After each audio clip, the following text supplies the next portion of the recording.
Naomi అనేటువంటి ఏమో జీవితాన్ని గమనిస్తే నాకేమనిపించిందంటే ఒక శాండ్విచ్ లాగా ఏమో జీవితం ఉంది. ఏంటి శాండ్విచ్ అంటే తెలుసా మీకు? తెలీదా?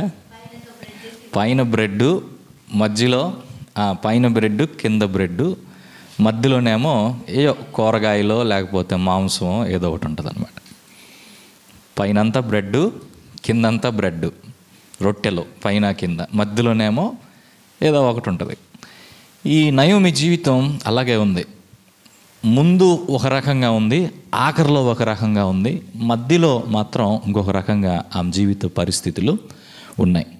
సో దీన్ని బట్టి 3 స్థితులు, ఆమె జీవితంలో ఉన్నటువంటి 3 స్థితుల గురించి మనం మాట్లాడుకుందాం.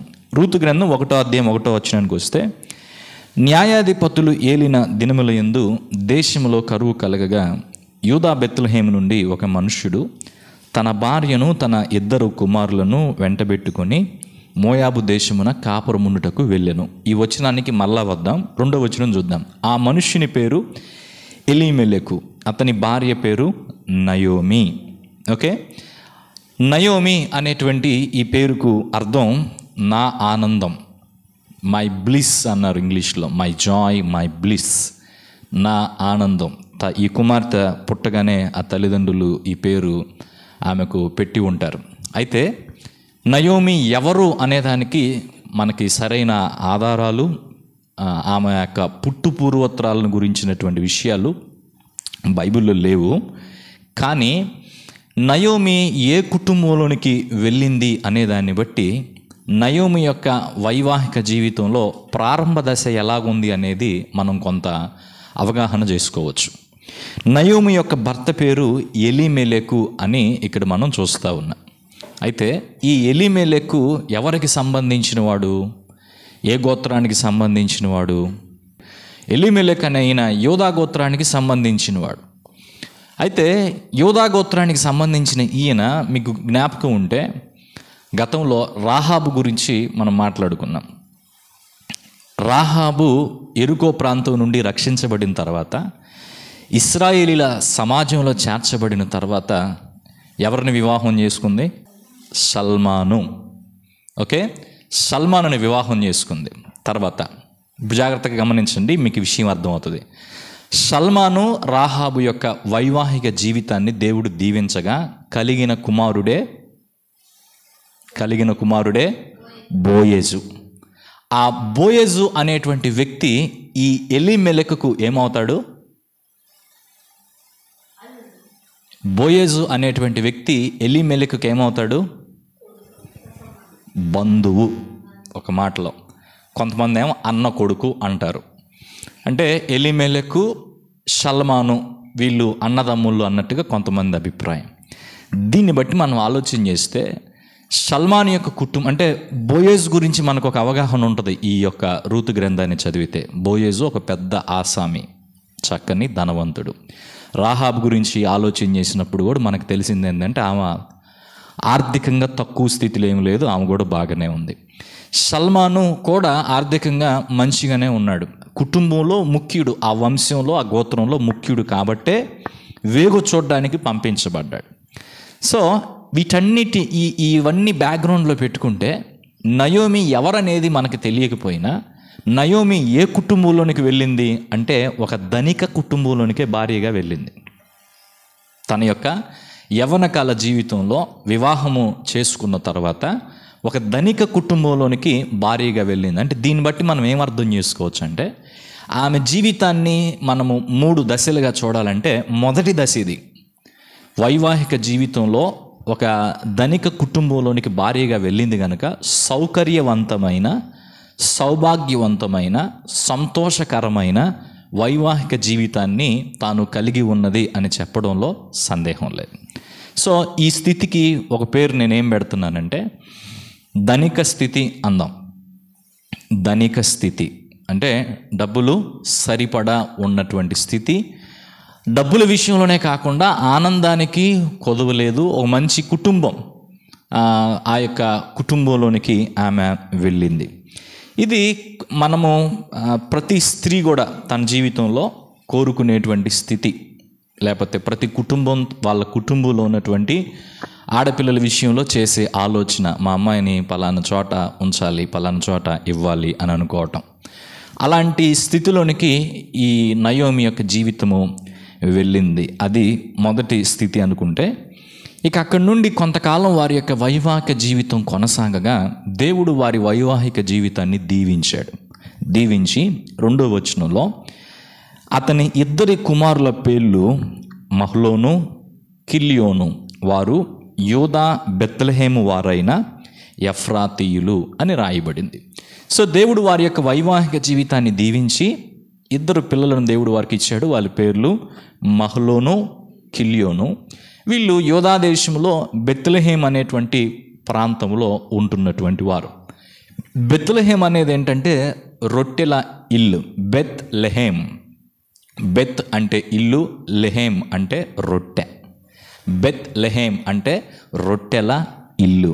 అంటే యెరూషలేముకు కూడా రొట్టెలు ఇక్కడి నుంచే సరఫరా చేస్తారు అని కొంతమంది చరిత్రకారులు చెప్తూ ఉన్నారు. సో ఆహారానికి సమృద్ధిగా ఉండేటువంటి ప్రాంతము బెత్లెహేం. బెత్లెహేం ప్రాంతానికి చెందినవాడే ఇక భవిష్యత్తులో మనం చూసే దావీదు కానీ ఇంకా వేరే వాళ్ళు. అయితే ఈ యొక్క బెత్లెహేం అనే ప్రాంతంలో ఇప్పుడు 1వ వచనానికి వద్దాం. న్యాయాధిపతులు ఏలిన దినముల యందు, ఈ రూతు గ్రంథం కూడా న్యాయాధిపతుల కాలానికి సంబంధించిందే. ఇది మనం అర్థం చేసుకోవాలి. అందుకే న్యాయాధిపతుల గ్రంథాన్ని రూతు గ్రంథాన్ని కలిపి చదువుకోవాలి. న్యాయాధిపతుల గ్రంథంలో ఎలాంటి పరిస్థితులు ఉన్నాయో ఆ పరిస్థితుల మధ్య జరిగిన వృత్తాంతం రూతు గ్రంథంలో ఉన్నటువంటి విషయాలు. దేశంలో కరువు కలగగా యూదా బెత్లెహేము నుండి వీళ్ళుంటుంది బెత్లెహేం అనే ప్రాంతం. బెత్లెహేం అనే ప్రాంతంలో ఇప్పుడు వీళ్ళకి ఏమొచ్చిందంటే కరువు వచ్చింది. జాగ్రత్తగా గమనించండి. బెత్లెహేం అంటే ఏమని అర్థం చెప్పాను? రొట్టెల ఇల్లు. పైగా రొట్టెల ఇల్లు అని ఆ పేరు ఉందంటే ఇక్కడి నుంచి అన్ని చోట్లకు రొట్టెలు వెళ్ళాలి. చెప్పింది అర్థమైందా? ఇక్కడ నుండి అన్ని చోట్లకి రొట్టెలు వెళ్ళాలి. ఇక్కడ నుండి అన్ని చోట్లకి ఆహారం అనేది సరఫరా చేయబడాలి. అలాంటిది ఆహారము సమృద్ధిగా ఉండేటువంటి పట్టణంలో లేదా ఆహారము సమృద్ధిగా ఉండేటువంటి ప్రదేశంలో ఆహారమే కొరవైపోయింది. ఆహారానికే కొరత ఏర్పడింది, కరువు కలిగింది అని దేవుని యొక్క వాక్యంలో మనము చూస్తూ ఉన్నాం. సో ఈ విషయాన్ని మనం ఆలోచన చేయాలి. కరువులు పరిశుద్ధ గ్రంథంలో కలగటానికి కారణాలు ఉన్నాయి. మన జీవితానికి దీనికి కొన్ని సందర్భాల్లో పోలిక ఉండకపోయినా ఇశ్రాయేలీల విషయంలో మాత్రం కరువు వచ్చిందంటే దాని గురించి ఖచ్చితంగా వాళ్ళు ఆలోచన చేయాలి. ఎందుకంటే దేవుడు స్పష్టంగా ఏం చెప్పాడంటే, మీరు నా మాట వింటే నేను మీకు వర్షాన్ని ఇస్తాను, పంటలు బాగా పండుతాయి, మీకు అంతా జీవితం బాగుంటుంది. మీరు నా మాట వినకపోతే, నాకు వ్యతిరేకంగా ఉంటే వర్షం రాదు, పంటలు పండవు, అలాంటప్పుడు కరువు ఏర్పడుతుంది. సో ఇశ్రాయేలీల జీవితాల్లో, ఇశ్రాయేలీల యొక్క దేశంలో కరువు వచ్చింది అంటే అది వారు దేవుని పట్ల కలిగి ఉన్న అవిధేయతకు సూచన. ఇప్పుడు న్యాయాధిపతుల గ్రంథం మనకు అర్థమైతే న్యాయాధిపతులు ఏలిన కాలంలో ప్రజలు ఎంత దుర్మార్గంగా ఉన్నారో. అందుకే న్యాయాధిపతుల్లో ఒక మాట మరలా కనపడుతుంది ఏంటంటే, ఆ దినాల్లో వారికి రాజు లేడు గనుక ప్రతివాడును తన ఇష్టానుసారంగా ప్రవర్తిస్తూ వచ్చాడు. అంటే దేవుడిచ్చిన ధర్మశాస్త్రం ఎటో పోయింది, దేవుడిచ్చిన న్యాయ విధులు పక్కకు పెట్టేశారు, ఎవరికి నచ్చింది వాళ్ళు చేస్తూ ఉన్నారు. ఈ విధమైనటువంటి ప్రవర్తనలో ఇశ్రాయేలీలు ఉన్నప్పుడు దేవుడు కరువు తీసుకురావడంలో ఆశ్చర్యం లేదు. కరువు తీసుకొచ్చింది వారిని చంపాలని కాదు, కానీ ఆ కరువులో ఇప్పుడైనా వారి యొక్క ప్రవర్తన వారు మార్చుకొని దేవుని వైపు తిరగాలి. ఇప్పుడైనా వారి యొక్క ప్రవర్తన మార్చుకొని పశ్చాత్తాపడి క్షమాపణ కోరుకొని దేవునికి ఇష్టంగా మారాలన్న ఉద్దేశంతో దేవుడు ఆ యొక్క దేశంలోనికి కరువు తీసుకొని వచ్చాడు. సో ఇతర దేశాల్లో కరువు రావటం వేరు, బెత్లెహేంలో కరువు రావటం వేరు. ఇతర ప్రజలకు కరువు రావటం వేరు, యూదులకు ఇశ్రాయేలీలకు కరువు రావటం వేరు. అయితే వీళ్ళకి కూడా కరువు ఏర్పడినటువంటి సమయంలో వీళ్ళు ఏం చేశారంటే, ఇతర ప్రజలు ప్రవర్తించినట్టుగానే వీరు ప్రవర్తించిన వారుగా ఉన్నారు. ఇప్పుడు మనం ఫస్ట్ ఫేజ్లో నయోమి యొక్క జీవితంలో మొదటి దశలో హ్యాపీ లైఫ్గా ఉందన్నమాట, సంతోషకరమైన జీవితం, ఎలాంటి ఇబ్బంది లేదు. ఇప్పుడు 2వ దశలోకి వెళ్తున్నాం. దీనికి నేనేమని పేరు పెట్టానంటే దయనీయ స్థితి. ఏ స్థితి? దయనీయ స్థితి. అంటే ఈమె గురించి తెలుసుకున్న ప్రతి ఒక్కరు కూడా ఎంత పని జరిగిపోయింది అనుకునేటట్టు. అర్థమైందా? అయ్యో ఎంత పని జరిగిపోయింది అని అనుకునేటట్టు. ఎప్పుడైనా మనం ఇలా అనుకుంటున్నామని అంటే, అయ్యో ఎంత పని జరిగిపోయింది అని అనుకుంటున్నామంటే దానికి కారణాలేంటి అనేది కూడా మనం విశ్లేషణ చేసుకోవాలి. ఇక్కడ అదే చేద్దాం మనం. ఎందుకు నయోమి యొక్క జీవితము దయనీయమైన స్థితిలోనికి వెళ్ళింది? దయనీయమైన స్థితికి, ఆమె జీవితంలో దయనీయమైన స్థితికి కారణాలేంటి అనేది మనం ఆలోచన చేస్తే, ఇప్పుడు ఈ దేశంలో కరువు ఉంది, బెత్లెహేం అనే ప్రాంతంలో కరువు ఉంది. బెత్లెహేం అనే ప్రాంతంలో ఉన్నటువంటి కరువును బట్టి ఏం చేయాలి? కరువులో మరి అలాగే ఉండాలా? ఇశ్రాయేలీలకు కరువు వస్తే కరువులో ఆకలికి అల్లాడిపోతా అలాగే ఉండిపోవాలా?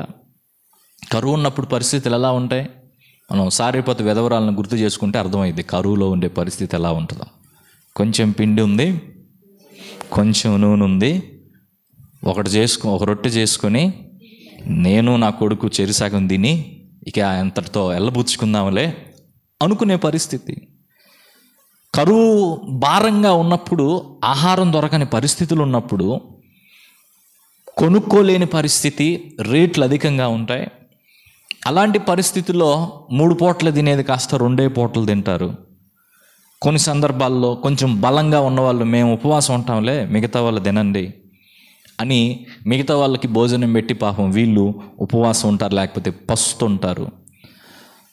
సరైన ఆహారము కుటుంబానికి లేకపోయిన కారణాన్ని బట్టి, కుటుంబానికి పోషక ఆహారము లభించకపోయిన కారణాన్ని బట్టి పిల్లల పరిస్థితి ఎలా ఉంటుందో.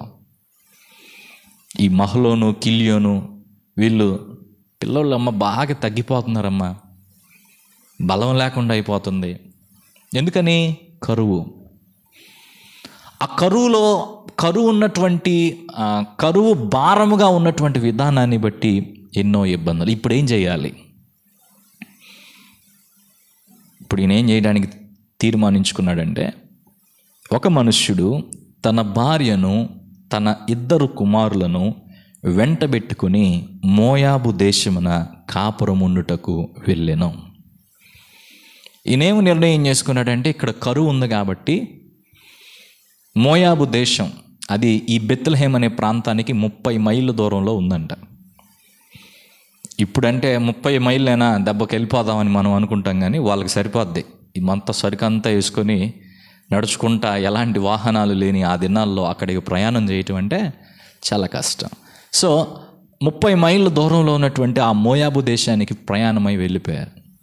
ఇప్పుడు నయోమి చేసిన ఈ పని, మనం ఎలీమెలెక్ గురించి ఇక్కడ మాట్లాడుకోవట్లేదు. వీళ్ళిద్దరూ కొడబలుక్కునే చేశారా? నయోమి, ఎలీమెలెక్ ఇద్దరు కొడబలుక్కునే నిర్ణయం తీసుకున్నారా? సరేలే ఇలాగ చేద్దామని ఆమె కూడా అంగీకరించుంటుందా? ఇవన్నీ మీ ఊహకు వదిలేస్తున్నాను. లేకపోతే తన భర్త చెప్పిన మాట ప్రకారంగా ఈమె కూడా వెళ్ళిపోయి ఉంటుందా? ఏది ఏమైనప్పటికీ వీళ్ళు చేసిన ఈ నిర్ణయాన్ని మీరు ఎలా భావిస్తున్నారు? మంచి పని చేశాడు ఎలీమెలెక్ అంటారా? సరైన పని చేయలేదు, సరిగ్గా చేయలేదు అని భావిస్తారా? ఏంటి మీ ఉద్దేశం? చాలామంది ఎలీమెలెక్ చేసిన పని బెస్ట్ పని అంటారు. ఎందుకని బెస్ట్ పని? సరైన ఉత్తమమైన పని అంటారు. ఎందుకది ఉత్తమమైన పని? కరువులో కుటుంబం చచ్చిపోతూ ఉంటే చూస్తూ ఉండలేక ఈ కుటుంబం ఆహారం దొరికే ప్రాంతాన్ని ఎంచుకొని వెళ్ళిపోయింది. తన కుటుంబాన్ని ఆహారం దొరికే ప్రాంతానికి తీసుకువెళ్ళగలిగాడు, అతను చాలా మంచి పని చేశాడు అని చెప్పి కొంతమంది ఎలీమెలెకును మెచ్చుకోవచ్చు, మెచ్చుకుంటూ ఉంటారు కూడా. కానీ ఎలీమెలెక్ చేసింది సరైన పనా కాదా? ఈ పరిస్థితుల్లో ఈ ప్రాంతాన్ని వదిలిపెట్టి వెళ్ళటం అనేది మంచిదా చెడ్డదా? ఇది నిజంగా మనందరి జీవితాలతో మాట్లాడుతుంది. చాలా కీలకమైన నిర్ణయం, చాలా కీలకమైన నిర్ణయం. ఇప్పుడు ఇంకొక విషయం మనం ఏం ఆలోచన చేయాలంటే, ఈ ఒక్క కుటుంబమే ఈ ప్రాంతాన్ని విడిచిపెట్టి వెళ్ళిందా?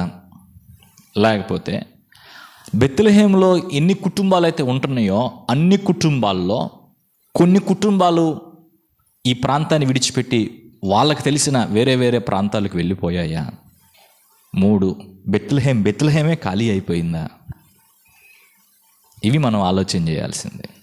మిగతా వాళ్ళు వెళ్ళారా వెళ్ళలేదా అనేది మనకు తెలియదు, కానీ వీళ్ళు వెళ్ళినట్లయితే రాయబడింది. నేనేమనుకుంటున్నానంటే మెజారిటీ కాదు కానీ మైనారిటీ వెళ్ళుంటారేమో. ఎవరైతే నయోమి లాంటి ఆలోచన కలిగి ఉన్నారో, ఎలీమెలెకు లాంటి ఆలోచన కలిగి ఉన్నారో వాళ్ళందరూ కూడా ఇక్కడెక్కడా చచ్చిపోతాం ఆహారం లేకుండా, వేరే చోటకి వెళ్ళిపోదామని వేరే దారి ఎంచుకొని వెళ్ళిపోయి ఉండొచ్చు.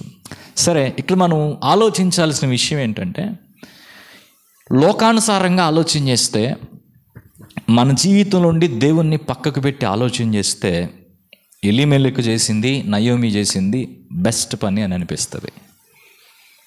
కానీ ఒక ఆత్మీయ కోణంలో ఇశ్రాయేలీలకు, ఇందాక చెప్పాను కదా, ఇశ్రాయేలీల దృష్టిలో కరువుని ఎలా చూడాలి. సో దేవుని పిల్లలు ఇశ్రాయేలీలు ఈ సందర్భాలకు వచ్చినప్పుడు, ఇలాంటి అనుభవాలు వారి జీవితంలో ఎదురైనప్పుడు తీసుకునే నిర్ణయాలు, తీసుకోవలసిన నిర్ణయాలు లోకానుసారమైన, లోక సంబంధమైన నిర్ణయాలుగా ఉండకూడదు. ఇప్పుడు వీళ్ళు ఒక రకంగా ఇక్కడ నుండి బయటికి వెళ్ళటం కంటే ఇక్కడ ఉండటం ద్వారా వీళ్ళకి చాలా పని ఉంది. అదేంటో చెప్తా వినండి. వాళ్ళ మీదకి దేవుడు కరువు తీసుకొచ్చాడు, వాళ్ళ కుటుంబం మీదకి లేదా ఆ ప్రాంతం మీదకి దేవుడు కరువు తీసుకొచ్చాడు అని అంటేనే, ఆ కరువు వారి యొక్క దేశం మీదకి రావటానికి, వారి ప్రాంతం మీదకి రావటానికి ఆ ప్రజలు దేవునికి వ్యతిరేకంగా ఉన్నారు అని అర్థం. అయితే ఎంతమంది వ్యతిరేకంగా ఉన్నారు, ఎంతవరకు వ్యతిరేకంగా ఉన్నారు, ఈ కుటుంబం కూడా దేవునికి వ్యతిరేకంగా ఉందా, ఇది ప్రశ్న.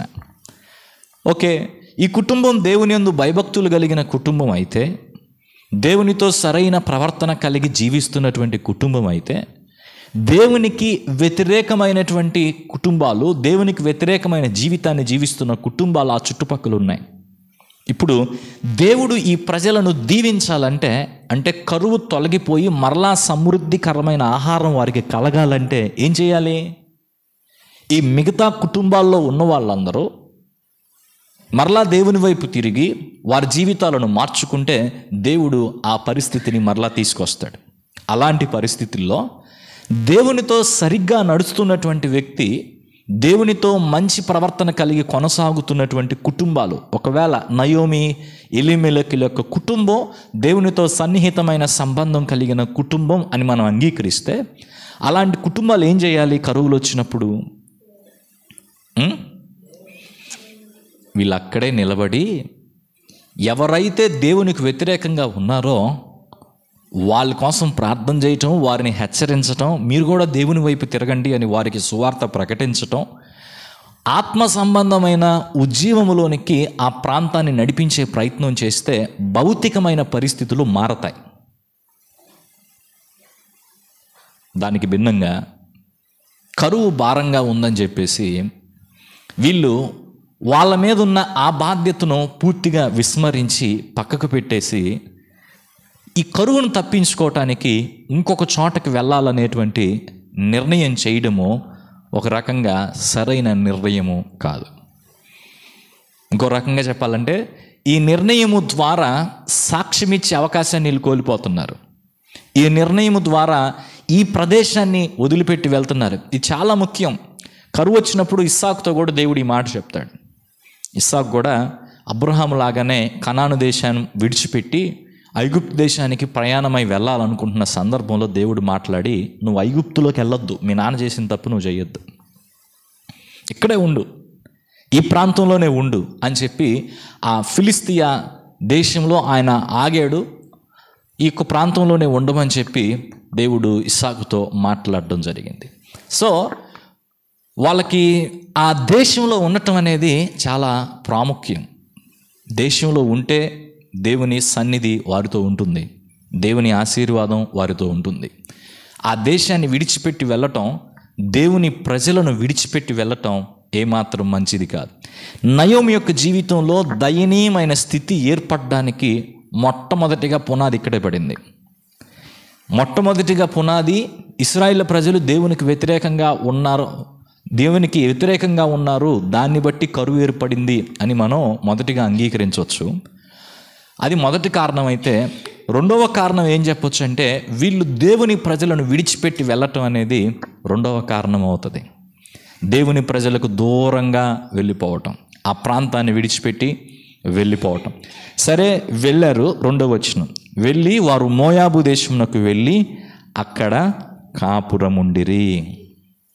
అయితే 3వ వచనానికి వస్తే, అక్కడికి వెళ్ళిన కొన్ని దినాలకు లేదా కొన్ని సంవత్సరాలకు, ఎంత అనేది ఖచ్చితంగా మనకి కాల వ్యవధి తెలియదు. ఇక్కడ రాయబడిన మాట ప్రకారం చూస్తే, నయోమి పెనిమిటి అయిన ఎలీమెలకు చనిపోయిన తర్వాత, ఈ మాటలందరూ జాగ్రత్తగా ఆలోచన చేయండి. ఎక్కడుంటే చనిపోతామని అక్కడికి వెళ్ళాడు. అర్థమైందా? ఇక్కడ ఆహారం లేదు. ఆహారం లేని ఈ పరిస్థితిని బట్టి నేను, నా కుటుంబం చనిపోతాం అనేటువంటి భావంతో ఈ యొక్క కుటుంబాన్ని విడిచిపెట్టి, ఈ దేవుని ప్రజలను విడిచిపెట్టి, ఈ ప్రాంతాన్ని విడిచిపెట్టి ఆహారము దొరుకుతుంది అనుకున్నటువంటి మోయాబు దేశానికి ఎలీమెలకు ఆయన యొక్క కుటుంబం వెళ్ళటం జరిగింది. అయితే ఆహారము సమృద్ధిగా దొరుకుతున్నటువంటి ఆ ప్రాంతంలో కూడా ఎందుకు ఎలీమెలకు ప్రాణం కోల్పోయాడు? ఇది ఆలోచించాల్సిన విషయం. అంటే ఈ మాటను బట్టి యేసయ్య చెప్పింది జ్ఞాపకం వస్తుందా? మనుష్యుడు రొట్టె వలన మాత్రమే కాదు కానీ దేవుని నోట నుండి వచ్చే ప్రతి మాట వలన బ్రతుకును. మనిషి బ్రతకాలంటే అది రొట్టె ఒక్కటే కారణం కాదు. మనిషి బ్రతకడానికి, మనిషి బ్రతకాలంటే కొన్ని సదుపాయాలు కారణం కాదు. దేవుని మాట ఒక్కటి చాలు ఒక మనిషి బ్రతకటానికి.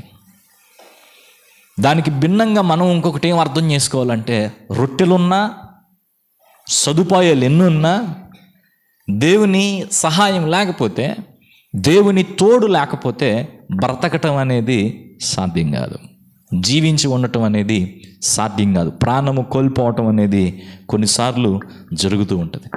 సో ఎవరైతే ఈ యొక్క కుటుంబాన్ని బెత్లెహేము నుండి తీసుకొచ్చారో ఆ వ్యక్తి ప్రాణాన్ని కోల్పోయాడు. ఇప్పుడు ఇది నయోమికి ఎంత చేదు అనుభవాన్ని మిగిల్చుంటుందో చూడండి. ఏ దశలో తను తన పెనిమిటిని కోల్పోయిందో, ఆమె వయసు ఎంతో అక్కడ రాయలేదు, కానీ విధవరాలుగా మారిపోయింది. విధవరాలుగా తాను విడిచిపెట్టబడటం అనేది, అది కూడా ఇలాంటి పరిస్థితుల్లో విధవరాలుగా విడిచిపెట్టబడటం అనేది చాలా చాలా బాధాకరమైనటువంటి పరిస్థితి, బాధింపబడేటువంటి పరిస్థితి. ఈ మధ్య కొన్ని విషయాలు సమాజంలో జరుగుతున్న కొన్ని విషయాలు ఆలోచన చేస్తూ ఉంటే,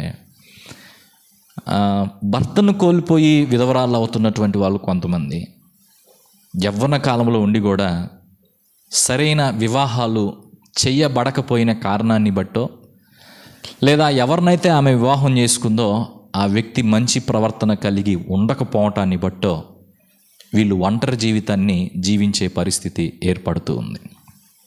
ఇప్పుడు ఆ ఒక్కతే, మరలా 2 పిల్లలు.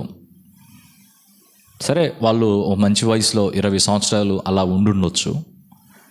కానీ ఊరు వేరే ప్రాంతం, సొంత ప్రజల మధ్య లేరు. ఆహారం అక్కడ దొరకట్లేదని ఇక్కడికి వచ్చారు. ఇక్కడ పరదేశులు, ఇక్కడ ఏం చేయాలన్నా కానీ ఇక్కడ స్థితిగతులు వేరు.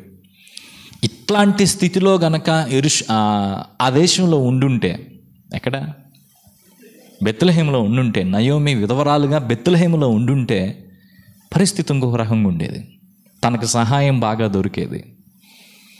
ఎందుకంటే బెత్లెహేములో విధవరాళ్ళ కోసం, తల్లిదండ్రులు లేని వారి కోసం కొంత పొలాల్లో కొంత పంటను విడిచిపెడతారు. పరిగె ఏరుకొని దానితో జీవనం గడపటానికి సహాయం చేసే విధానాలు దేవుడు ఏర్పరిచాడు. అక్కడ కొంత ఆదరణ దొరికేది. అంటే కష్టాలు ఉన్నా కానీ దేవుని సన్నిధిలో మనం ఉండటం ద్వారా ఆదరణ దొరుకుతుంది. కష్టాలు మధ్య దేవుని సన్నిధిలో మనం లేకపోతే, దేవుని సన్నిధికి, దేవుని ప్రజలకు మనం దూరం అయితే కష్టాలుగానే ఉంటాయి, ఆదరణ కరువు అవుతుంది.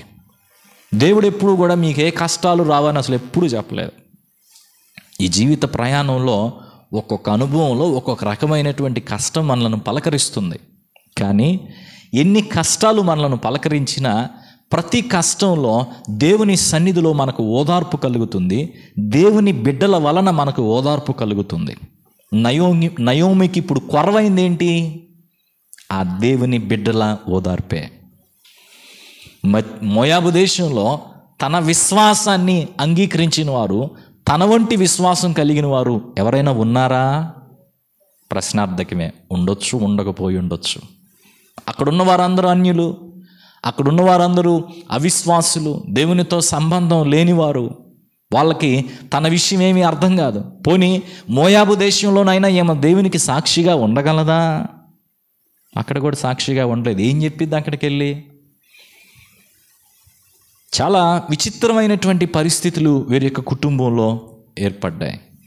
దయనీయమైన స్థితిలోనికి నయోమి జీవితం మారిపోయింది. అయితే నయోమి యొక్క జీవితం ఈ విధంగా విధవరాలుగా మారిపోయిన సందర్భంలో 3వ వచనం చూస్తే, నయోమి పెనిమిటి అయిన ఎలీమెలెకు చనిపోయిన తర్వాత ఆమెయు ఆమె 2 కుమారులను నిలిచి ఉండిరి అనే మాట చూస్తూ ఉన్నాం. అంటే 4 వచ్చారు, 3 అయ్యారు. 4వ వచనం, వారు మోయాబు స్త్రీలను పెండ్లి చేసుకొనిరి. ఇది ఇంకొక తప్పు. ఈ పెళ్ళి నయోమే చేసిందా, వాళ్ళే చేసుకున్నారా తెలియదు. అయితే ఒకటి, నయోమి దానికి అంగీకరించింది అని చెప్పాలి. దైవ వ్యతిరేకమైనటువంటి వివాహం, దేవుడు దీన్ని చాలా స్పష్టంగా నిషేధించాడు.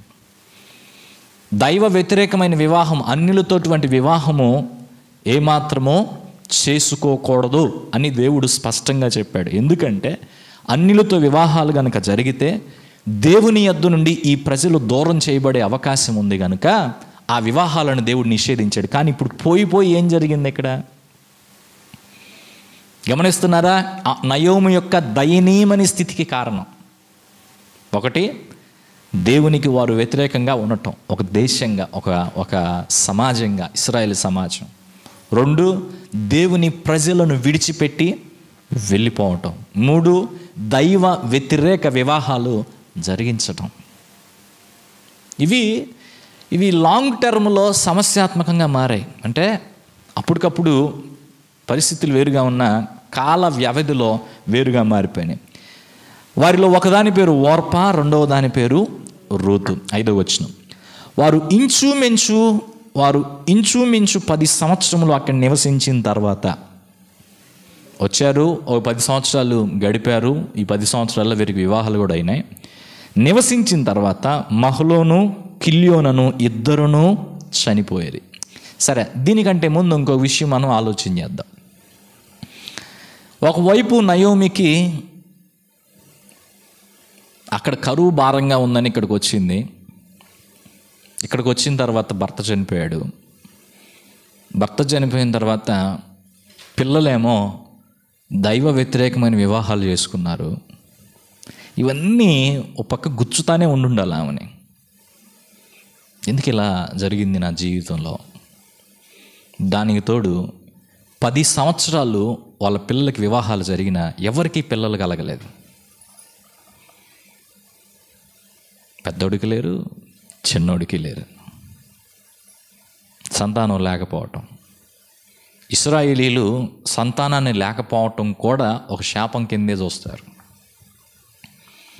దేవుడు వాళ్ళకి అనుకూలంగా ఉంటే, దేవుని అనుగ్రహం వారి మీద ఉంటే పిల్లలు కలుగుతారు కదా అనేటువంటి భావంలో ఇశ్రాయేలీలు ఉంటారు. అన్నిటికీ అది కారణం కాకపోవచ్చు, వారి యొక్క ఉద్దేశం అది. ఎందుకంటే వాళ్ళతో దేవుడు చేసిన నిబంధనకి, వాళ్ళకి దేవుడిచ్చిన వాగ్దానాలకు అది సరిపోయిన విషయం.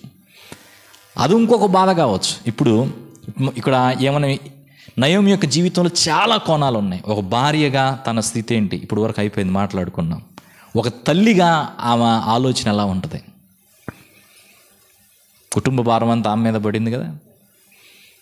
ఒక తల్లిగా పిల్లలకి వివాహాలు జరిగినాయి. ఆ వివాహాల్లో ఆమెకు సంతోషం లేదనే చెప్పాలి. పైగా ఆ పిల్లలు మరలా కుటుంబాన్ని వృద్ధి చేసేటువంటి ప్రయత్నం చేయలేకపోవటం, దేవుడు వారికి సంతానం ఇవ్వకపోవటం, అదొక బాధ. ఇదిలా ఉంటే మహలోను కిల్యోనను 2 చనిపోయాను. దెబ్బ మీద దెబ్బ తగులుతానే ఉంది నాకు అనుకుంటా ఉండాలి. వారిద్దరి మరణం వెంటనే చనిపోయారని అనుకోలేం, కానీ ఒకరి తర్వాత ఒకరిని నయోమి కోల్పోయింది. కాగా ఆ స్త్రీ తాను కనిన 2 కుమారులను తన పెనిమిటియు లేనిదాయను. 4 వచ్చారు, ఒక్కతే మిగిలిపోయింది. భర్తను కోల్పోయింది, పిల్లలను కోల్పోయింది. ఎవరో ఇప్పుడు ఆ దేశానికి సంబంధించిన 2 వ్యక్తులతోటి నివాసము కొనసాగుతూ ఉంది, జీవిస్తూ ఉంది. 6వ వచనం, వారికి ఆహారం ఇచ్చుటకు యెహోవా తన జనులను దర్శించినని ఆమె మోయాబు దేశములో వినెను. నయోమి ఎలిమెలెకులు వాళ్ళ పని వాళ్ళు చేయకుండా బయటకు వచ్చారు, కానీ వాళ్ళ మధ్య పని చేయటానికి దేవుడు ఎవరినో లేపాడు. అందుకే ఆ ప్రజలు దేవుని వైపు తిరిగి పశ్చాత్తాపడిన కారణాన్ని బట్టి దేవుడు దయతలచి వారికి మరలా ఆహారం ఇవ్వడం ప్రారంభించాడు. కరువు ఎల్లకాలం నిలిచిందా? తొందరపాట్లు ఉంటాయి కొన్ని. కొంతకాలం కరువు ఉంది, కానీ కరువు తొలగిపోయింది. ఇప్పుడు దేవుడు మరలా వారికి ఆహారం ఇస్తూ ఉన్నాడు. జాగ్రత్తగా గమనించండి. ఈ మాట నయోమి విన్న తర్వాత మోయాబు దేశం విడిచి వెళ్ళుటకై ఆమెయు ఆమె కోడండ్రును ప్రయాణమైరి. ఎందుకేమో ప్రయాణమైంది? పిల్లలు చనిపోయారనే, భర్త లేకుండా పోయాడనే, ఇక్కడ దయనీయమైన స్థితిలో ఉన్నామనే. ఎందుకు వీళ్ళు బెత్లెహేముకు ప్రయాణమయ్యారు? మరలా దేవుడు తన ప్రజలను దర్శించాడు. ఆ టైంలో సంతోషం కలిగించి ఉండొచ్చు. దేవుడు మా మీద దయగలిగి ఉన్నాడు, దేవుడు మా కుటుంబాన్ని నా యొక్క ప్రజల విషయంలో మేలు చేస్తున్నాడు, ఆహారం మాకు ఇస్తూ ఉన్నాడు అనేటువంటి ఆ విషయము ఏమలో ఆనందం కలిగించి విశ్వాసము స్థిరపడే విధంగా చేసి మరలా ఆ ప్రయాణాన్ని ఆమె ప్రారంభించింది.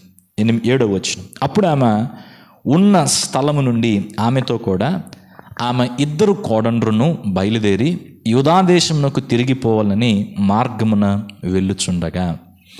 ఈ కోడళ్ళు కొంతవరకు మొదట్లో ఇక నుంచి అత్తగా నయోమి ఎట్లా ఉందో చూస్తాం, భార్యగా ఎలా ఉందో చూసాం, తల్లిగా ఎలా ఉందో చూసాం.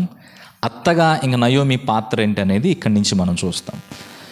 ఈ కోడళ్ళు తన యొక్క అత్తతోటి ప్రవర్తించాల్సిన విధానంలో మొదట్లో చాలా బాగానే ప్రవర్తించారు. వెంటనే భర్తలు చనిపోగానే వేరే దారి వెతుక్కునే ప్రయత్నం చేయలేదు, కానీ నయోమిని అంటిపెట్టుకొని ఉన్నారు. నయోమి ఎప్పుడైతే బెత్లెహేం ప్రాంతానికి వెళ్ళాలని నిర్ణయించుకుందో, అందరం వెళ్దాం అని అందరూ కూడా బయలుదేరారు.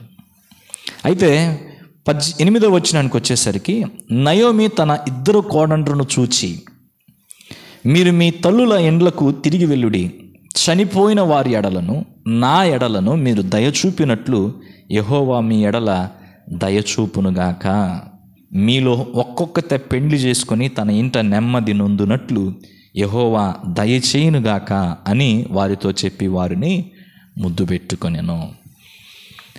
నయోమి యొక్క స్థితి ఏమాత్రం బాగలేదు, కానీ నయోమి యొక్క ఆలోచన ఎలాగుందో చూడండి.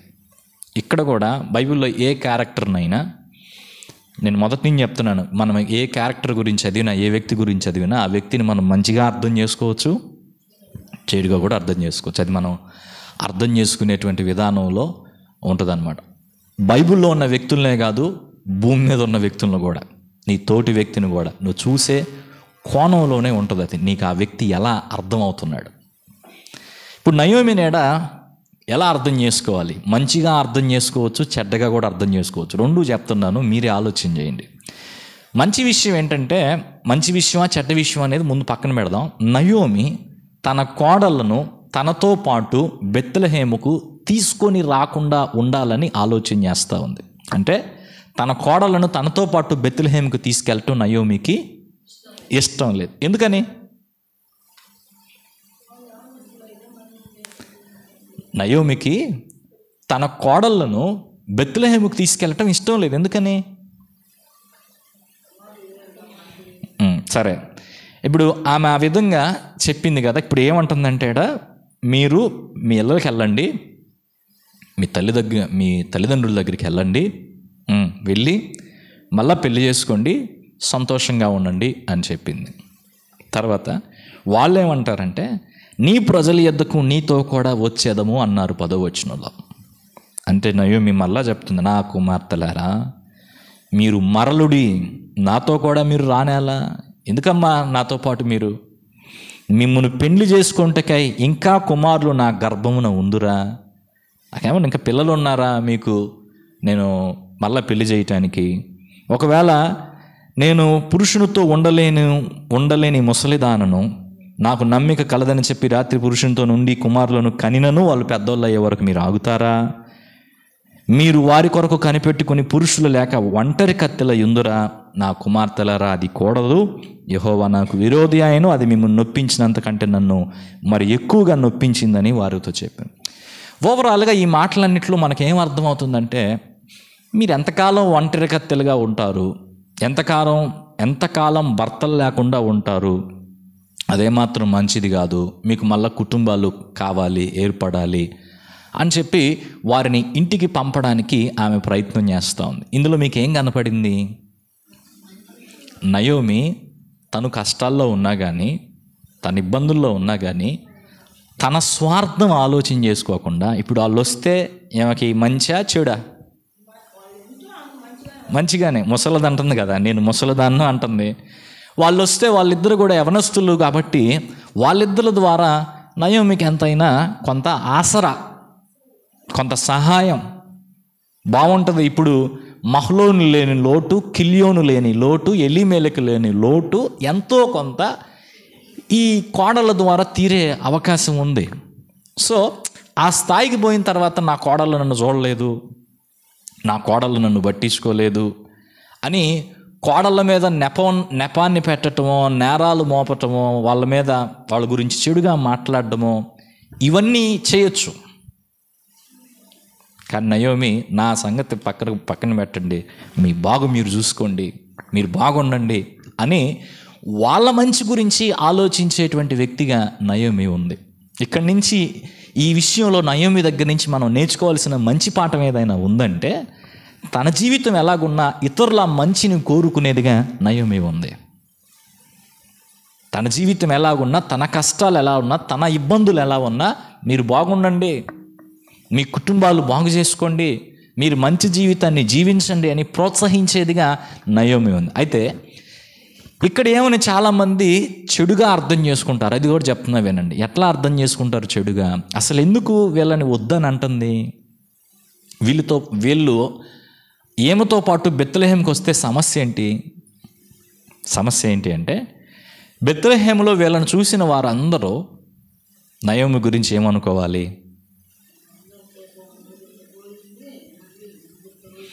బెత్లెహేములో ఏమని చూసిన వాళ్ళందరూ ఏమనుకోవాలి అని అంటే, ఈ కోడలను చూసినప్పుడల్లా నయోమి దేవునికి వ్యతిరేకంగా చేసిన పాపం ప్రజలందరికీ ప్రచురం అవుతుంది. అంటే ఏంటది? అన్య స్త్రీలను తన యొక్క కుమారులకు ఇచ్చి వివాహం చేయటం. కొంతమంది అంటారు అది కప్పిపుచ్చుకోవటానికి, అసలు ఏమీ ఎరగనట్టుగా తను మంచిదని అనిపించుకోవటం కోసం కోడళ్ళను ఇక్కడే వదిలేసి మీరు మీ కుటుంబాలకు వెళ్ళిపోండమ్మా, నేను ఒక్కదాన్నే వెళ్తానని చెప్పేసి మాట్లాడుతుంది అని కొంతమంది క్రిటికల్గా ఆలోచించేవాళ్ళు.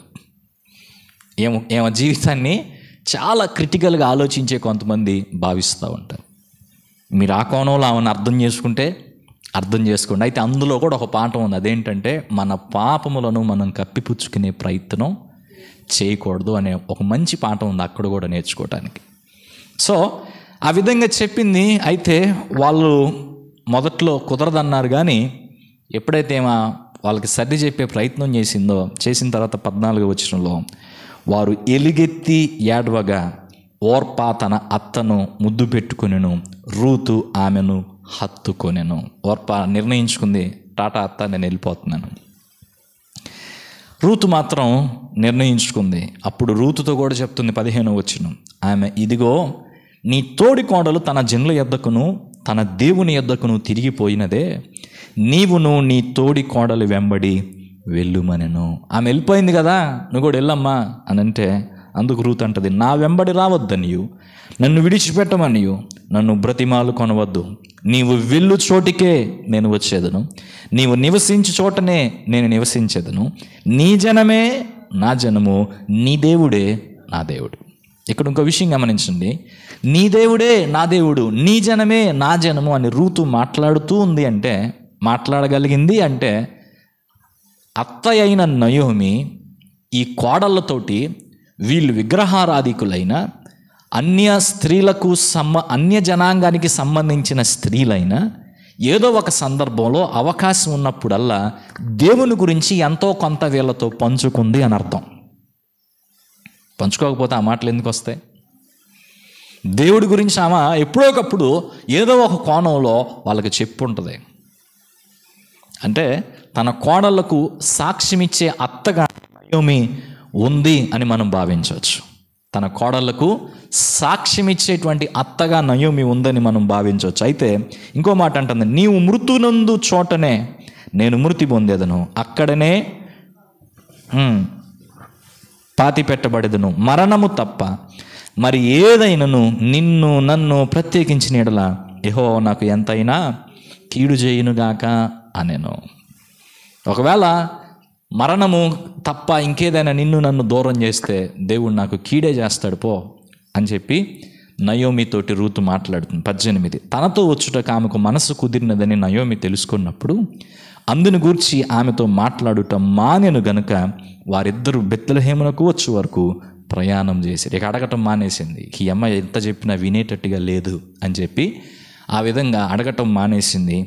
వాళ్ళిద్దరూ కూడా బెత్లెహేముకు వచ్చేసారు. 19, వారు బెత్లెహేముకు వచ్చినప్పుడు ఆ ఊరి వారందరూ వారి యొద్ద గుంపు కూడి వచ్చి ఈమె నయోమి కదా అని అనుకుంటా ఉన్నారు. అంటే అక్కడికి వెళ్ళి చాలా రోజులు అయిపోయింది, చానాళ్ళ తర్వాత ఒక 20 సంవత్సరాలు గడిచిపోయింది అనుకుందాం, అటు ఇటుగా రఫ్గా. ఒక 20 సంవత్సరాల తర్వాత కూడా నయోమిని వారు గుర్తించగలుగుతున్నారు. చాలా చక్కగా ఉండేదేమో, ఆమెను చూసి ఏమో నయోమి కదా అని గుసగుసలాడుకుంటా ఉన్నారు ఆ ఊరి ప్రజలు. అయితే ఆమె అంటుంది, ఆమె సర్వశక్తుడు నాకు చాలా దుఃఖము కలుగు చేశాను, నన్ను నయోమి అనక మారా అనుడి, నేను సమృద్ధి గలదాననై వెళ్ళి తిని యెహోవా నన్ను రిక్తురాలునిగా తిరిగి రాజేశాను, మీరు నన్ను నయోమి అని పిలవనేలా?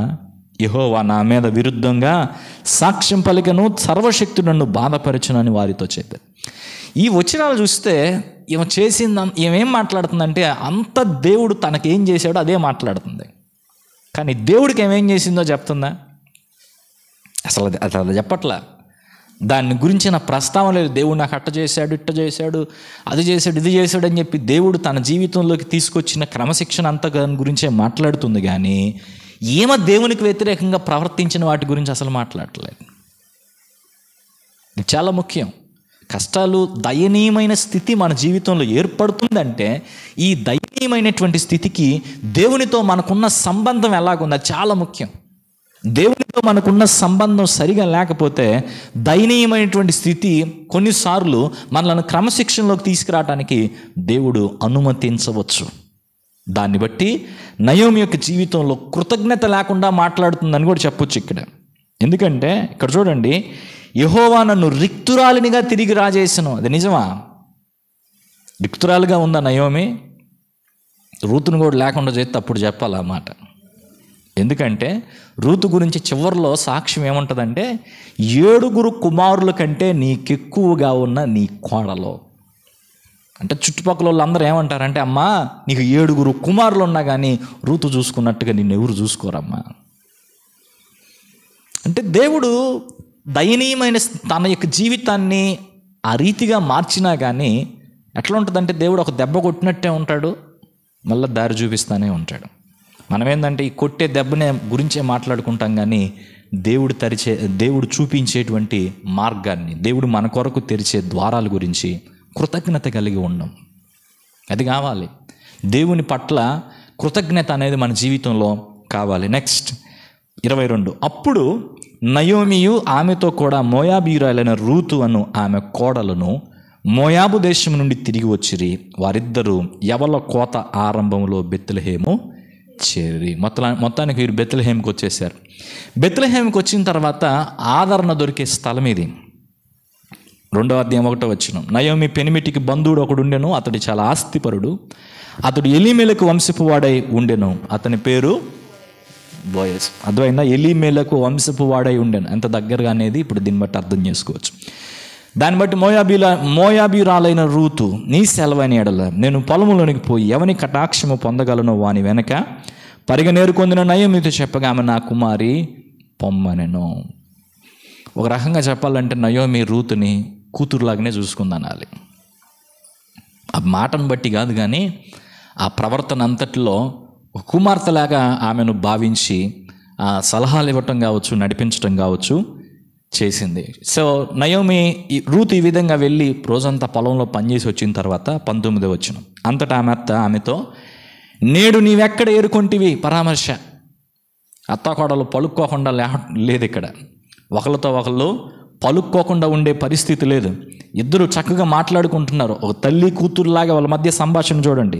నువ్వెక్కడ ఏరుకున్నావు, ఎక్కడ పనిచేసావు, నీ యందు లక్ష్యముంచిన వాడు దీవింపబడునుగాక అనగా ఆమె తాను ఎవని యొద్ద పని చేసినో అది తన అత్తకు తెలియజెప్పి ఎవని యొద్ద నేడు పని చేస్తున్నా అతని పేరు బోయజు అని కూడా రూతు సమాధానం చెప్పింది. 20 నయోమి మాట్లాడుతుంది, బ్రతికి ఉన్న వారికిని చచ్చిన వారికిని ఉపకారము చేయుట మానని ఇతడు. ఎవరా ఇతడు? బోయజు.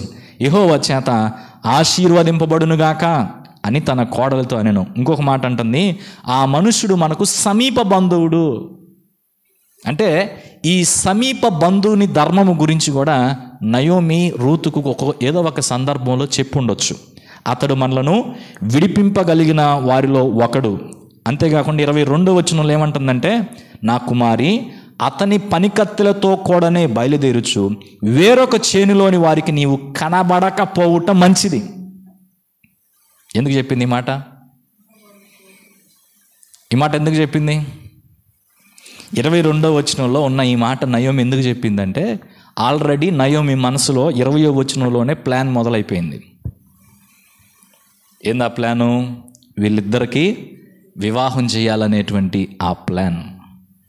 నువ్వు ఆ చేలు ఈ చేలు ఇన్ని చేలు తిరుగుతూ ఉంటే పరిస్థితి వేరుగా మారిపోద్దమ్మా, నువ్వు ఇక్కడే ఉండు, ఆయన నిన్ను చాలా బాగా గౌరవంగా చూస్తున్నాడు కాబట్టి నువ్వు ఇక్కడే ఉండని చెప్పేసి ఒక మంచి సలహా ఇచ్చింది. తర్వాత 3వ అధ్యాయం 1వ వచనంకి వస్తే, నా కుమారి నీకు మేలు కలుగునట్లు నేను నీ కొరకు విశ్రాంతి విచారింపవలసిన దానను.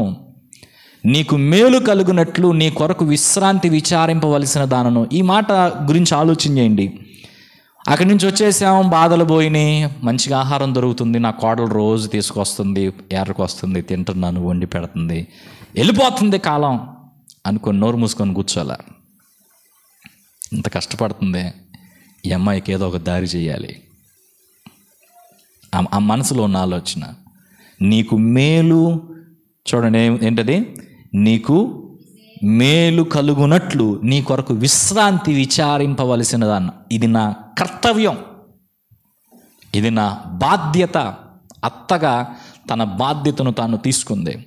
ఇంకా 2వ వచనంలో, 3వ వచనం, 4వ వచనంలో బోయజుకి తన గురించి తను బోయజు సమీప బంధువుడు అనే విషయం ఎలా తెలియపరచాలో కొన్ని సూచనలు అక్కడ చేసింది. 18వ వచనం, రూతు నయోమి చెప్పిన మాటల ప్రకారంగా బోయజు యొద్దకు వెళ్ళి తిరిగి వచ్చిన తర్వాత ఏమంటుందంటే, నా కుమారి ఈ సంగతి నేటి దినమున నెరవేర్చితేనే కానీ ఆ మనుష్యుడు ఓరకొండడు గనుక ఇది ఎలాగూ జరుగునో నీకు తెలియ వరకు ఓరకొండు. సైలెంట్గా ఉండమ్మా, చాలు, ఆయన దీన్ని చూసుకుంటాడు అని చెప్పి బోయజు విషయంలో రూతుతో చెప్పటం జరిగింది. అయితే మొత్తానికి లాస్ట్కి వచ్చేసాం. ఇదంతా దయనీయమైన స్థితి. 3వది దీవింపబడిన స్థితి. కొన్ని దినాల తర్వాత రూతు బోయజుల వివాహం జరిగింది. వివాహం జరిగిన తర్వాత 13వ వచనం 4వ అధ్యాయం 13వ వచనంలో, కాబట్టి బోయజు రూతును పెండ్లి చేసుకొని ఆమె యొద్దకు పోయినప్పుడు యెహోవా ఆమె గర్భవతి అగునట్లు అనుగ్రహించను గనుక ఆమె కుమారుణ్ణి కనెను. ఇది అసలు అర్థమే కాదు. దేవుడు ఒకప్పుడు ఎందుకు మూసేస్తాడో, ఇంకొకప్పుడు ఎందుకు తెరుస్తాడో. 10 సంవత్సరాలు కాపురం చేసినటువంటి రూతు యొక్క గర్భంలో ఒక బిడ్డ కూడా కలగలేదు. 10 సంవత్సరాలు. కానీ బోయజును పెండ్లి చేసుకున్న వెంటనే, బోయజు అప్పటికే వయసులో చాలా పెద్దవాడని కూడా బైబిల్ పండితులు చెప్తూ ఉంటారు, అయినప్పటికీ దేవుడు వారికి ఒక కుమారుడిని ఇచ్చాడు. 14 అప్పుడు స్త్రీలు, ఈ దినమున నీకు బంధువుడు లేకుండా చేయని యెహోవా స్తుతినందుగాక. బంధువుడు లేకుండా చేయని యెహోవా అంటే బోయేజే లేకపోతే ఇంకా ఎలీమెలెకు వంశం తుడిచివేయబడినట్టే. ఎలీమెలెకు వంశం ఇంకా లేకుండా పోయేది. ఇప్పుడు ఈ పుట్టిన ఈ కుమారుడు, బోయజు రూతుల వలన కలిగిన ఈ కుమారుడు ఎలీమెలెకు వంశం కిందకు వస్తాడు. ఇంక తర్వాత ఎవరైనా పుడితే అది బోయజు వంశం లెక్క. అంటే వీళ్ళ కుటుంబానికి సంబంధించిన ఆస్తి కానీ, వీళ్ళ కుటుంబానికి సంబంధించిన వారసత్వం కానీ ఎక్కడికి పోలేదు. ఎన్ని పల్టీలు కొట్టిందో ఏమో జీవితం చూడండి, ఎన్ని బాధలు పడిందో. చివరికి ఆమె జీవితాన్ని దేవుడు ఏ విధంగా తీసుకొచ్చాడు. అందుకే అంటున్నారు వాళ్ళందరూ, ఈ దినమున నీకు బంధువుడు లేకుండా చేయని యెహోవా స్తుతినందును గాక, ఆయన నామం ఇశ్రాయేలులో ప్రకటింపబడును గాక. 15 నిన్ను ప్రేమించి 7 కుమారుల కంటే నీకెక్కువగా ఉన్న నీ కోడలు ఇతన్ని కనెను. ఇతడు నీ ప్రాణమును ఓదార్చి ముసలితనమున నీకు పోషకుడగునని నయోమితో చెప్పారు. వృద్ధాప్యంలో ఇది ఎంత సంతోషం నయోమికి కలిగించుంటుందో. ఒక తల్లిగా తన పిల్లల ద్వారా మనవరాళ్ళను చూడాలని నయోమి ఆశించుంటుంది. కానీ అది జరగల. కానీ ఇప్పుడు దేవుడు ఆ విధంగా చేశాడు. ఇది నెక్స్ట్ మాట, ఇక్కడే నేను ముఖ్యంగా చెప్పాలనుకున్న మాట 16వ వచనం. అప్పుడు నయోమి ఆ బిడ్డను తీసుకుని కౌగిట నుంచుకొని వానికి దాదీగా ఉండెను. జాగ్రత్తగా నా మాటలు వినండి, నాకు సమాధానం చెప్పండి. నయోమి చేతిలో ఉన్నటువంటి ఈ బిడ్డ నయోమికి ఏమవుతాడు? మనవడు అవుతాడు.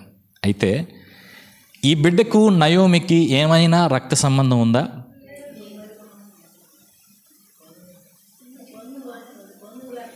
అర్థమైందా? నయోమి చేతిలో ఉన్నటువంటి బిడ్డకు ఎలాంటి రక్త సంబంధం లేకపోయినా నయోమి ఒక దాదిగా ఆ బిడ్డను ఎంతో ప్రేమగా చూసింది. నా పిల్లోడైతే నాకు ప్రేమ కానీ, నా రక్తం అయితే నాకు ప్రేమ కానీ, ఎవరిదో అయితే నాకెందుకు అన్న తత్వం లేదు, అలాంటి ఆలోచన లేదు. తనని ఇంతకాలం ఆ కోడలో ఎంతగా ప్రేమగా చూసుకుందో, ఇప్పుడు మరలా ఆవిడకి దేవుడు ఒక కుమారుని ఇచ్చిన తర్వాత, ఇందాక చెప్పింది అదే, బంధువుని ధర్మాన్ని బట్టి ఈ ఓబేదు, ఇతని పేరు ఓబేదు అంటే దాసుడు అని అర్థం.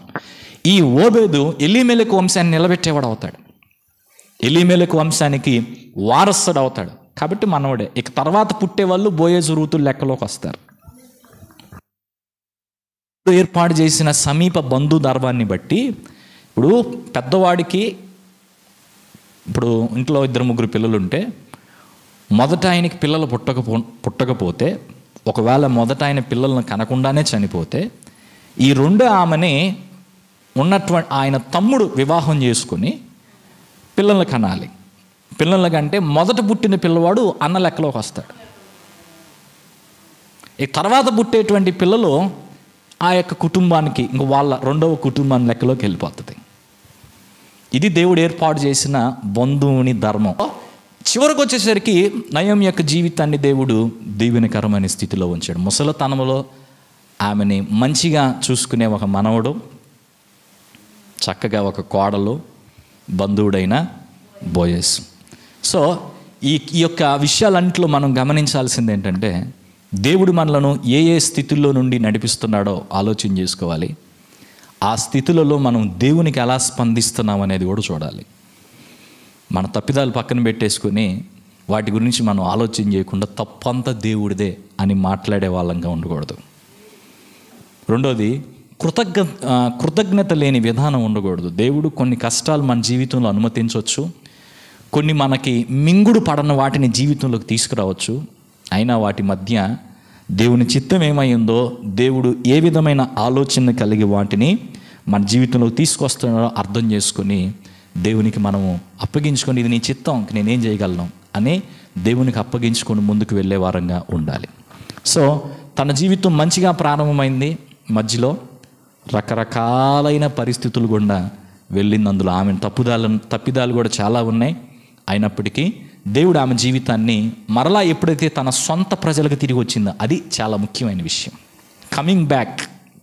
మోయాబులను ఉంటే ముగ్గురు వెధవరాళ్ళుగా ఉండేవాళ్ళు. వాళ్ళు కొన్ని రోజులు చూసి బాయత్త అని చెప్పి వెళ్ళిపోయేవాళ్ళు. కానీ తిరిగి ఎప్పుడైతే బెత్లెహేమ్కి వచ్చిందో పరిస్థితులు మారాయి. మనము దేవుని ప్రజలను విడిచిపెట్టినప్పుడు పరిస్థితి వేరుగా ఉంటుంది. ఎప్పుడైతే దేవుని దగ్గరికి వస్తామో, ఎప్పుడైతే దేవుని సహవాసంలోనికి వస్తామో, దేవుని యొక్క సంఘములో సమాజంలో సభ్యులంగా చేరి నమ్మకంగా కొనసాగుతామో, దేవుడు మన జీవితంలో ఆ విధమైనటువంటి మార్పులు కలుగు చేసేవాడుగా ఉంటాడు. అన్నిటికీ మించి ఈమె జీవితం ద్వారా మీకేమర్థమైందో, ఆమె ఒక భార్యగా ఎలా ఉందో మీ దృష్టికి తీసుకొచ్చాను, ఒక తల్లిగా ఎలా ఉందో మీ దృష్టికి తీసుకొచ్చాను, ఒక అత్తగా ఎలా ఉందో మీ దృష్టికి తీసుకొచ్చాను, ఒక విశ్వాసిగా ఎలా ఉందో కూడా మీ దృష్టికి తీసుకొచ్చాను. ఈ 4 కోణాల్లో ఆమె జీవితాన్ని అర్థం చేసుకుని ఎవరి జీవితంతో దేవుడు ఏ విషయాలు మాట్లాడాడో వాటిని బట్టి మనము దేవునికి అప్పగించుకుందాం. పరిశుద్ధుడైన తండ్రి, నీకు వందనాలు చెల్లిస్తూ ఉన్నాం. ఈ దినం నయోమి యొక్క జీవితాన్ని మేము ధ్యానం చేయగలిగాం. కొన్ని విషయాలు ఆమె జీవితంలో చూసాం. ఆమె జీవితము ఎన్ని రకాల పరిస్థితుల మధ్య వెళ్ళిందో చూసాం. ధనిక స్థితిలో ఉంది, దయనీయమైన స్థితిలో ఉంది, చివరికి దీవించబడిన స్థితిని పొందింది. ఒకప్పుడు మంచి కుటుంబం, తర్వాత కొన్ని తప్పిదాల మూలంగా జీవితంలో ఎంతో నష్టపోయింది. తీర్చలేని లోటులు ఆమె జీవితంలో కలిగాయి. చేదును ఆమె అనుభవించింది. అయినప్పటికీ ఆమె ఎప్పుడైతే మరలా నీ వైపు వచ్చిందో, నీ దగ్గరికి వచ్చిందో, దేవా నీపై విశ్వాసం ఉంచి కొనసాగిందో, నీ బిడ్డల సహవాసంలో కొనసాగిందో, దాని ద్వారా మంచి కార్యాన్ని ఆమె జీవితంలో జరిగించి ఆమెకు వృద్ధాప్యంలో ప్రభువా ఇదే వేదనతో చనిపోయే పరిస్థితి లేకుండా సంతోషాన్ని కలిగించారు. ధన్యకరమైన జీవితాన్ని ఇచ్చారు, దీవించబడిన స్థితిని ఇచ్చారు. రక్త సంబంధం ఏమి తనకు లేకపోయినా ఓబేదును చూసి చాలా సంతోషిస్తూ మురిసిపోయినటువంటి అత్తగా తను ఉన్నది. రూతు విషయమై పట్టించుకునేటువంటి అత్తగా నయోమి ఉన్నది. దేవా, తన యొక్క జీవితంలో తాను పోషించినటువంటి పాత్రలు ఏ విధంగా ఉన్నాయో ప్రతి ఒక్కరూ పరిశీలన చేసుకుని వారి జీవితాల్లో వారిని మీరు ఏ స్థానంలో ఉంచుతున్నారో ఆ స్థానాల్లో వారు ఎలా ప్రవర్తిస్తున్నారో ఆలోచన చేసుకునేవారుగా, ఆయా స్థానాల్లో ప్రభువా మీరు కోరిన వారుగా, మీరు కోరిన విధానంలో జీవిస్తూ మంచి ప్రవర్తన కలిగి కొనసాగి కృప దయచేయమని ప్రార్థిస్తున్నాం. నయోమి వంటి వెధవరాళ్ళుగా ఉన్న ప్రతి ఒక్కరూ, అనాథలైన వెధవరాళ్ళుగా ఉన్న ప్రతి ఒక్కరూ నీ మీదనే ఆశ పెట్టుకొని నీ వైపు మాత్రమే చూస్తూ, మనుషుల వైపు కాక నీ వైపు మాత్రమే చూస్తూ నీ యందు విశ్వాసం ఉంచి వారి యొక్క జీవితాల్లో సాక్షులుగా జీవించే కృప దయచేయమని ప్రార్థన చేస్తున్నాం. ఇలా అనేక మంది స్త్రీలను గురించిన పరిచయాన్ని మేము కలిగి ఉంటూ ఉండగా మాతో ఇంక నువ్వు మాట్లాడండి, అనేకమైన సత్యాలు వెలుగులోకి తీసుకురమ్మని యేసయ్య నామములో ప్రార్థిస్తున్నాం తండ్రి. ఆమేన్.